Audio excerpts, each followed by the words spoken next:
আমাদের রান্নাঘরে কি সুন্দর সোনার টমেটো গাছ হয়েছে। হ্যাঁ টয়া, আমরা জাদুর সোনার টমেটো গাছ। তোমাদের সে ফেলে দেওয়া টমেটো থেকে আমরা সোনার টমেটো গাছ হয়েছি। মা, আর কত সময় লাগবে তোমার? তাড়াতাড়ি বাড়ি চলো না মা। তারারে মা টয়া, এই তো আমার হয়ে গিয়েছে। আমাদের বাগানের টমেটো এগুলা নতুন ধরেছে।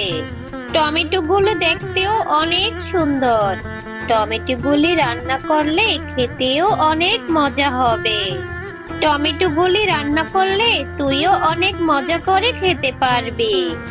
মা, আমার টমেটো খেতে একদম ভালো লাগে না। মা, তুমি তাড়াতাড়ি বাড়ি ফিরে চলো না। আচ্ছা আচ্ছা, চল। এতটুকুই টমেটো আজকের জন্য যথেষ্ট। আজকের সবকিছু টমেটো দিয়ে রান্না করব।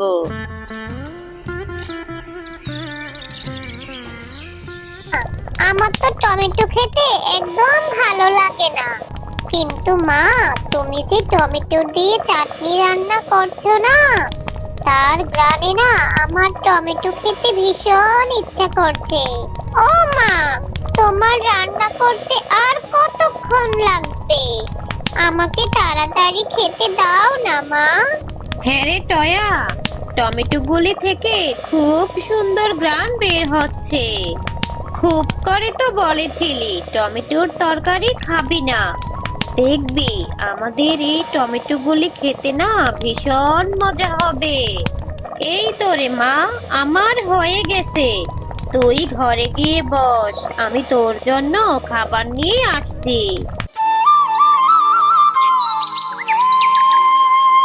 হ্যাঁ গো গিন্নি, এত এত তরকারি রান্না করেছো, তাও আবার টমেটো দিয়ে। টমেটোর তরকারিগুলি খেতে তো ভীষণ মজা। হ্যাঁ গো, আমাদের টমেটো বাগানে টমেটো। আমাদের টমেটো বাগানে নতুন টমেটো ধরেছে।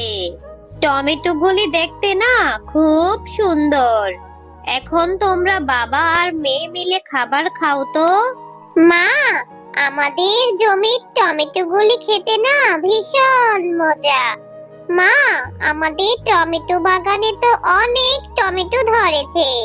এখান থেকে কিছু টমেটো নিয়ে বাবা তো বাজারেও বিক্রি করতে পারে, তাই না মা? হ্যাঁ গো টয়ার বাবা, আমাদের টয়া তো ভালো কথাই বলেছে। তুমি বরং আগামীকাল আমাদের জমি থেকে কিছু টমেটো নিয়ে বাজারে বিক্রি করে এসো। হ্যাঁ গো গিন্নি, ভালো কথাই বলেছো। এমনিতেই হাতে কোনো টাকা পয়সা নেই। যদি টমেটোগুলি বাজারে নিয়ে বিক্রি করতে পারি তাহলে তো ভালোই হয়। পরের দিন মিসকে শিয়াল বাজারে টমেটো গুলি নিয়ে বিক্রি করতে যায়। টমেটো গুলি এত সুন্দর দেখে বাজারের সমস্ত ক্রেতারা অন্য অন্য সবজি কেনা বন্ধ করে মিসকে শিয়ালের কাছ থেকে টমেটো কিনতে থাকে। আর এই সব দেখে তো বাঘ মামা রাগে ক্ষোভে গজ গজ করতে থাকে। হ্যাঁ গো মিসকে ভাই, তোমার জমির টমেটো গুলি দেখতে তো খুব সুন্দর মনে হচ্ছে। মনে হয় টমেটো গুলি খেতেও অনেক মজা হবে। আমি তো রোজ আসবো তোমার কাছ থেকে টমেটো কিনে নেওয়ার জন্য। হ্যাঁ গো, তোমার মনটা আজকে এত খারাপ কেন? বাজারে কি আজকে বেচা কিনা হয় না নাকি? হ্যাঁ গিন্নি, মন খারাপ হবে না তো কি হবে? ওই মিসকে তাদের জমিতে টমেটো চাষ করেছে। মিসকে তার জমির লাগানো টমেটো গুলি বাজারে বিক্রি করতে নিয়ে এসেছে।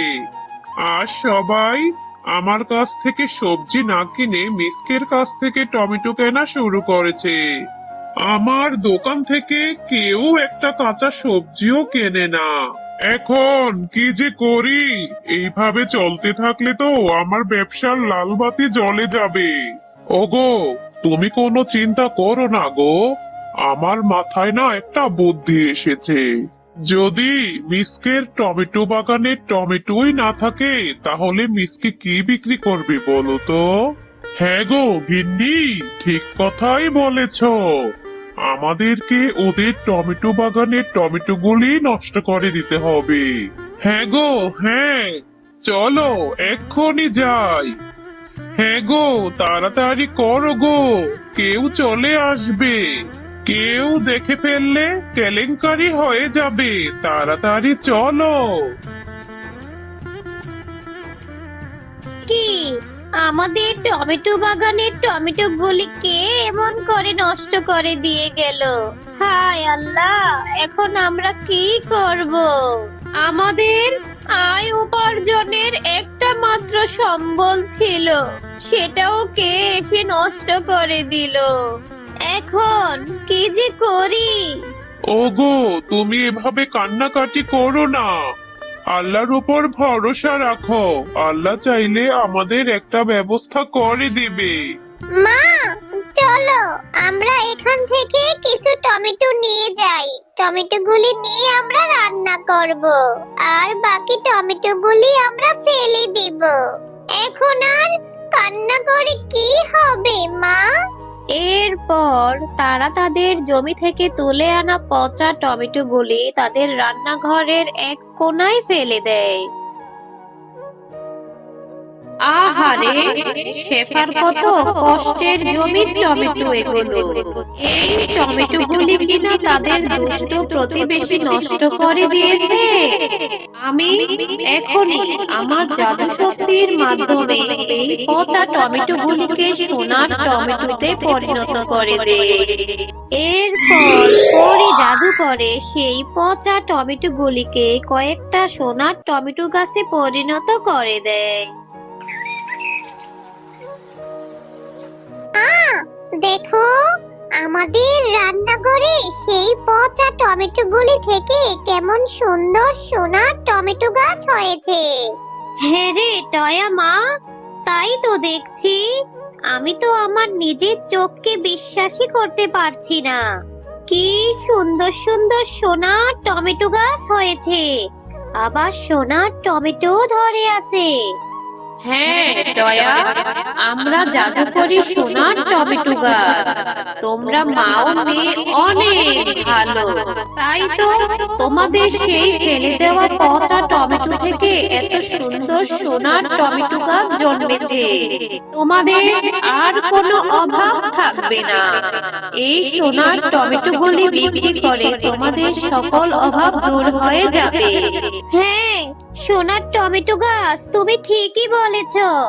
দেখেছিস মা টয়া, আল্লাহ আমাদের উপর সহায় হয়েছে। এরপর মিসকে শিয়াল সেই সোনার টমেটোগুলি নিয়ে সোনার দোকানে যায়, সেখানে গিয়ে বিক্রি করে আর অনেক টাকা হয়। সেই টাকা দিয়ে তারা তাদের একটা বসবাসের জন্য দালান বাড়ি বানিয়ে ফেলে। আরে আরে, মিসকে আর শেফালি শিয়ালিনী এত তাড়াতাড়ি এত বড় সুন্দর একটা বাড়ি কিভাবে বানালো? ওদের তো একটা মাত্র টমেটো জমি ছিল, সেই জমির টমেটো গুলি তো আমি নষ্ট করে দিয়েছি। তাহলে এত টাকা তারা কোথায় পেল? ওরা কি আলাদিনের চেরাগ পেল নাকি? গিয়ে দেখি তো। ও, এই ব্যাপার, ওদের রান্নাঘরে সোনার টমেটো গাছ হয়েছে। এই সোনার টমেটো গাছ আর সোনার টমেটো গুলি সব আমি তুলে নিয়ে যাব, তারপর আমি ধনী হয়ে যাব। হা হা হা। দুষ্ট বাঘিনী, তুই অনেক লোভী। এর আগেও তুই টয়াদের টমেটো বাগানের টমেটো গুলি নষ্ট করে দিয়েছিস। এখন আবার তুই টয়াদের সোনার টমেটো গাছগুলি চুরি করতে এসেছিস। দাঁড়া, এক্ষুনি তোকে আমি মজা দেখাচ্ছি। এই রে। ওরে বাবারে, ওরে মা রে, জাদুর সোনার টমেটো গাছ, আমাকে ছেড়ে দাও। আমি যে আর কখনো এরকম করব না, আমাকে ছেড়ে দাও জাদুর সোনার টমেটো গাছ।